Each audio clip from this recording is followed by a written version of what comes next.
नमस्कार साथियों। व्यंजन संधि में आज आपकी जो क्लास रहने वाली है वो व्यंजन संधि का जो पार्ट 3 है वो रहने वाला है, जो कि 10 मिनट्स शो आपका चल रहा है। तो उम्मीद करूंगा आप इस 10 मिनट के अंदर अंदर में इस नियम को समझ लेंगे कि ये नियम क्या कहता है आप लोगों से।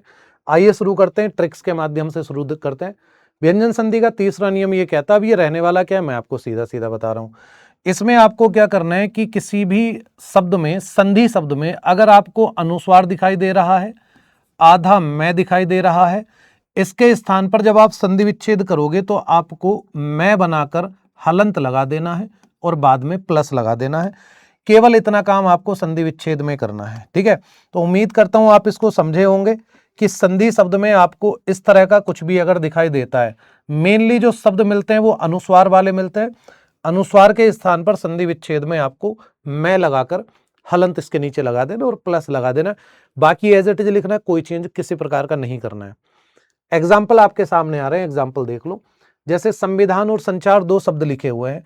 करना क्या है आप लोगों को, इसमें केवल और केवल एक काम करना है कि ये जो अनुस्वार लिखा हुआ है ना, इस अनुस्वार को आपको बनाना है बेटा मैं। इस अनुस्वार को आपको क्या बनाना है, केवल और केवल इसको आपको मैं बना के हलंत लगा के प्लस लगा देना है।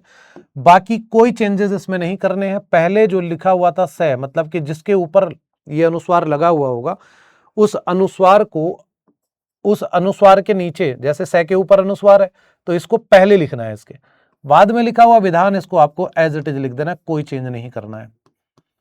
ये इसका संधि विच्छेद होता है। थोड़ा सा आगे चलेंगे तो संचार शब्द भी लिखा हुआ, तो संचार शब्द में इस अनुस्वार को हमें बनाना है संधि विच्छेद में मैं, हलंत लगाना है, प्लस लगाना है, काम खत्म।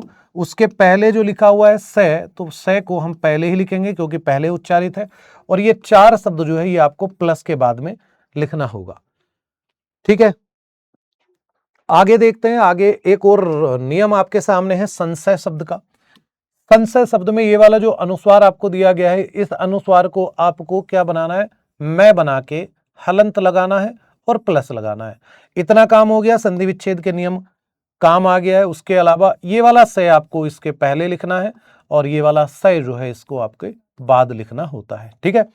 चलिए आगे लिखा हुआ है संरक्षण। तो संरक्षण में भी ये वाला जो अनुस्वार दिया गया है इसको भी आपको क्या बनाना है, मैं बनाना है, हलंत लगाना है, प्लस लगाना है, और इसके अलावा पहले जो स लिखा हुआ है इसको पहले लिखना है और बाद में जो रक्षण शब्द लिखा हुआ है, आरक्षण को एज इट इज लिखना है।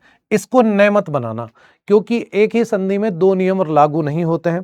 कभी आप ये सोचो कि ये हम न को न बनाने वाला नियम भी इसमें लगा देते हैं, इस हर किसी में नहीं हो सकता है। हालांकि कहने को एक रामायण शब्द होता है, रामायण में दीर्घ संधि और व्यंजन संधि दोनों होती हैं, कोई इतना बड़ा मैटर नहीं है, आप लोग इजीली समझ जाओगे इसके बारे में। थोड़ा सा और आगे शब्द देख लेते हैं। तो संलग्न शब्द दिया गया है।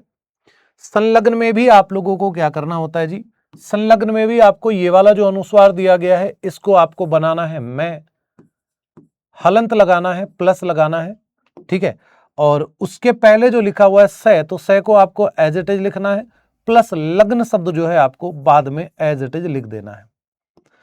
आगे बात करेंगे संसार शब्द में, इसको भी आपको क्या करना है जी, मैं बनाना है इसको हलंत को, ठीक है, मतलब हलंत लगाना है और प्लस लगा देना है। इसके पहले आपको स लिखना है क्योंकि पहले उच्चारित है, और सार शब्द जो है आपको बाद में लिखना है जो कि बाद में उच्चारित हो रहा है।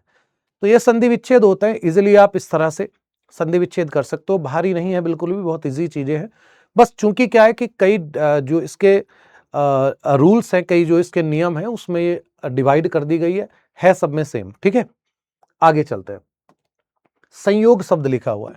संयोग में आपको क्या करना है बेटा, ये वाला जो अनुस्वार दिया गया है ना, इसको आपको फिर से वही काम करना है कि मैं बनाना है, हलंत लगाना है, प्लस लगाना है, काम खत्म। पहले जो स लिखा हुआ है इसको आप पहले लिखो और बाद में जो योग लिखा हुआ है इसको आप बाद में लिख दो, ठीक है, क्लियर। ऐसे ही संतोष शब्द में इस वाले अनुस्वार को आपको मैं लगा के, हलंत बना के और प्लस लगा देना है। पहले स लिखा हुआ है तो स को एज इट इज लिखना है। अच्छा, तोष में इस वाले स को मत बदलना अब, क्योंकि ये वाला स कभी कभी देखा गया व्यंजन संधि में इस स में बदलता है। यहां बदलता तो है लेकिन यहां पर नहीं बदलेगा, ये कंसेप्ट है, एकदम ध्यान रखिएगा, ठीक है। उम्मीद करता हूं ये वाला नियम आपको पसंद आया होगा, जो कि मैं संबंधी नियम था। नेक्स्ट पार्ट हमारा व्यंजन संधि का 4 होगा। इस होमवर्क का आंसर आप लोग कर देना कमेंट सेक्शन में, जिससे कि मुझे पता चल जाए वीडियो के बाद में कि आप शुद्ध संधि विच्छेद करना जान गए हो। ठीक है, संविधान शब्द का सही संधि विच्छेद आपको बताना है कमेंट सेक्शन में। और ये वाली सारी पीडीएफ्स आपको इस टेलीग्राम चैनल पर मिलेंगी। उसके अलावा बहुत सारी पीडीएफ्स हैं जो आपको इस टेलीग्राम चैनल पर मिलती हैं, जिनमें से 2000 क्वेश्चन मॉक टेस्ट के फॉर्म में, जो कि 50 मॉक टेस्ट हैं, हर एक मॉक टेस्ट में 40 क्वेश्चन है। उसके अलावा लगभग 1000 क्वेश्चन, 1 से 2000 क्वेश्चन आपको मिल जाएंगे हिंदी लेखक एवं रचनाओं के और साथ साथ में हिंदी भाषा के विकास के। तो लगभग, और उसके अलावा भी बहुत सारे टॉपिक वाइज भी इसमें क्वेश्चन नोट्स वगैरह आपको मिलते हैं। उम्मीद करता हूं सेशन आपको पसंद आया होगा। इसके अगले वाला नियम जो कि व्यंजन संधि 4 है, जिसको हम बोलते हैं द्वित्व संबंधी नियम, यानी कि दो व्यंजन एक जैसे आएंगे, किस किस को चेंज नहीं करना है, ये भी गौर फरमाने वाली बात होगी। मिलते हैं अगले सेशन में अगली वीडियो के साथ। तब तक सभी को राम राम, नमस्कार, जय हिंद, जय भारत।